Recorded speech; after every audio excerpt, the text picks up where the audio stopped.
Chị sốអ្នកគ្រូចឹងមុននឹងធ្វើការពីរបស់ខ្ញុំចង់សួរអ្នកគ្រូទៅលើសំណួរមួយថាតើនៅអ្នកគ្រូក្នុងថ្នាក់វិទ្យាល័យមានជួបការលំបាកក្នុងការរកវិធីធ្វើនៃលំហាត់ណាមួយហើយក្នុងការរកនោះវាស៊ីរយៈពេលយូរហើយរកអត់បានទៀត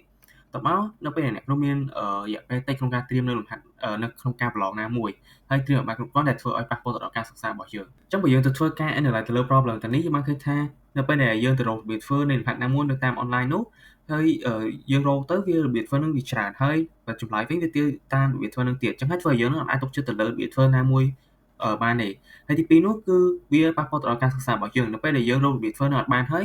ពេលយើងនិយាយជួបលើលំហាត់នឹងក្រោយៗទៀតគឺយើងអត់អាចធ្វើលំហាត់នឹងបានទេអញ្ចឹងហើយធ្វើឲ្យប៉ះពាល់ទៅដល់ការសិក្សារបស់យើងហើយទី3នោះគឺវាស៊ីរយៈពេលយូរក្នុងការរបៀបរករបៀបធ្វើនៅតាម online ឬក៏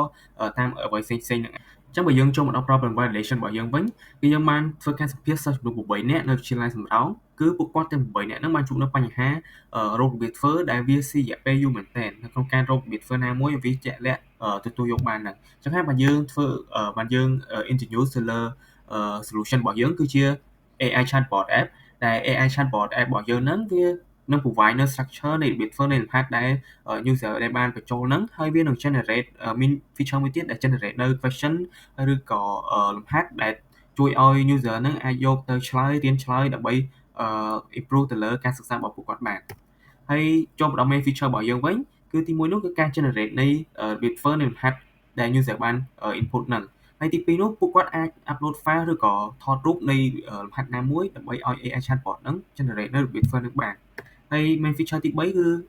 ការ generate នៅ question ក៏ដូចជាលំហាត់សម្រាប់ឲ្យ user ទៅអាចទៅ practice បន្ថែមសម្រាប់ក្នុងការត្រៀមប្រឡងឬក៏ឲ្យមានចំណេះដឹងទៅលើមុខវិជ្ជាណាមួយកាន់ឲ្យបានកាន់តែច្បាស់អញ្ចឹងចូលមកដល់ target customer របស់យើងវិញអញ្ចឹង target customer របស់យើងគឺជា high school student ដែលពួកគាត់រៀនចាប់ពីថ្នាក់ទី10ដល់ថ្នាក់ទី12ហើយពួកគាត់ចេះប្រើ app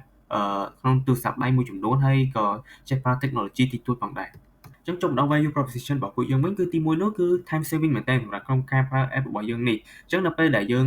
ឲ្យ prompt ឲ្យ AI chatbot ហ្នឹងgenerate នៅ bit ភ្លាមគឺវាបានភ្លាមតែម្ដងវាយើងមិនបាច់ថតទៅរកនៅក្នុង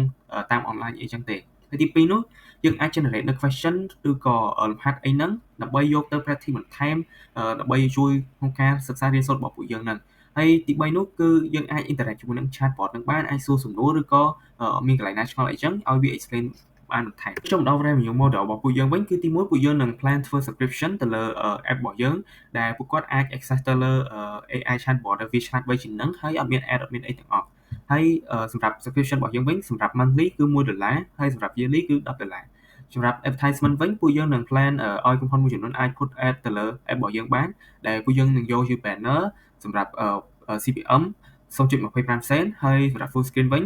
per CPM $4អ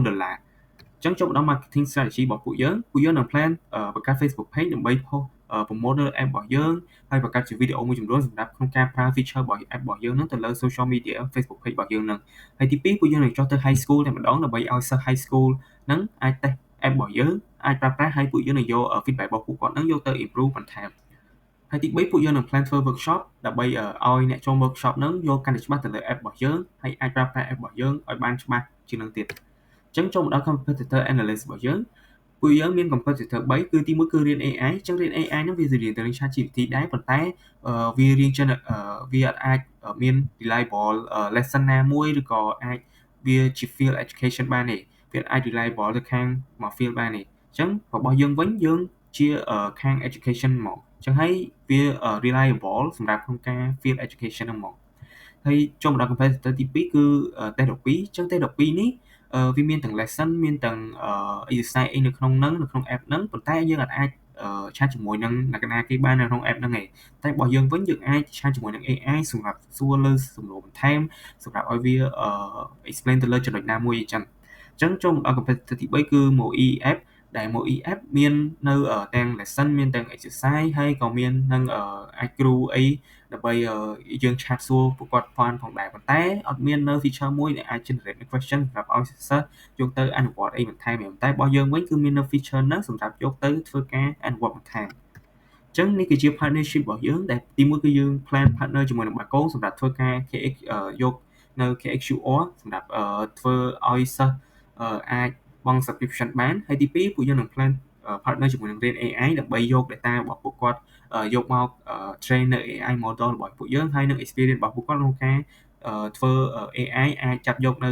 ភាសាខ្មែរបានហើយទី3នោះគឺខ្មែរ handwriting ដែលពួកគាត់មាន data ក្នុងការចាប់យកអក្សរខ្មែរពី user អញ្ចឹងហើយបើយើង partner មួយពួកគាត់វាកាន់តែល្អក្នុងការ improve ទៅលើ AI model របស់ពួកយើងអញ្ចឹងចូលមកដល់ scalability វិញគឺសម្រាប់ short term ពួកយើងនឹងធ្វើ beta testing ហើយនឹង feedback មួយចំនួនក៏ដូចជា implement ទៅនឹង market strategy របស់ពួកយើងដែរចូលដល់ medium term ពួកយើងនឹង update feature មួយចំនួនហើយនឹង release វាទៅលើ Play Store មុនគេហើយក៏អាចនឹង secure more partnership សម្រាប់ app របស់យើងដែរចូលដល់ long term ពួកយើងនឹង plan release វានៅលើ App Store បន្ទាប់មកក៏អាច scale app របស់យើងនឹងទៅជា website ដែរហើយគេ add នៅ feature បន្ថែមអញ្ចឹងនេះគឺជា team របស់យើងតែទាំងអស់មានចំនួន7អញ្ចឹងអរគុណសម្រាប់ការស្ដាប់របស់អ្នកគ្រូ